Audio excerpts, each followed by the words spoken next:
खुलुमबाय गोजोन फुंबिलिनि गासैबो बड'लेण्ड बुब्लिनि अनसायगिरिफोरखौ बरायग्रोबाय दिनै 21 फेब्रुवारि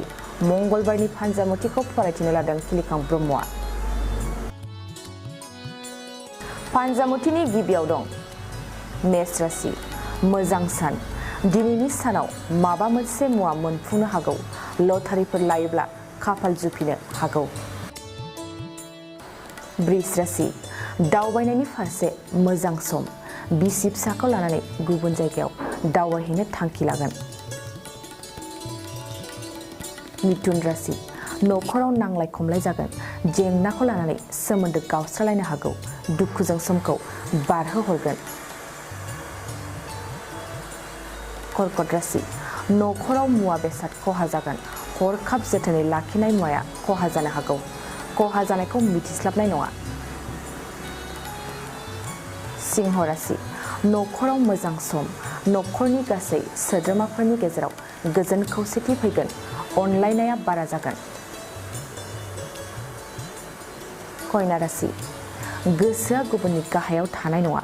गोसोआव साननायखौ मावफुंगोन अहंकार गोसोआ नोंखौ गाज्रि खालामगोन तुला राशि गोसोआव हरखाब गिनाय जागोन गोसोनि गिनाय मेवनायजों जेबो खामानिखौ मावफुंनो हानाय नङा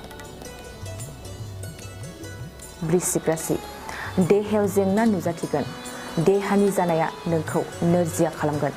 लोरबां देहाखौ लानानै बायदिसिना सानगोन धनु राशि हरखाब मोजां मुवा बेसाद सोरजिगोन नखरनि आंखालखौ सुफुंनो नाजागोन साननाया दाजाबथा जागोन मकर राशि सांग्रां जा गुबुननि फान्दायनायाव गाज्रि मुं गोसारगोन हरखाब गुबुननि नोजोराव गोग्लैगोन कुम्भ राशि फालांगियाव मोजां सम जायखिजाया फालांगि खालामनायावनो मुलाम्फा जानो हागोन रां रुफायाव जोथोन ला मीन राशि थांखांनाय समफोरखौ गोसोखांगोन सिगांनि बाथ्राफोरखौ साननानै दुखु जागोन साननायजों समखौ ओरैनो थांगार होगोन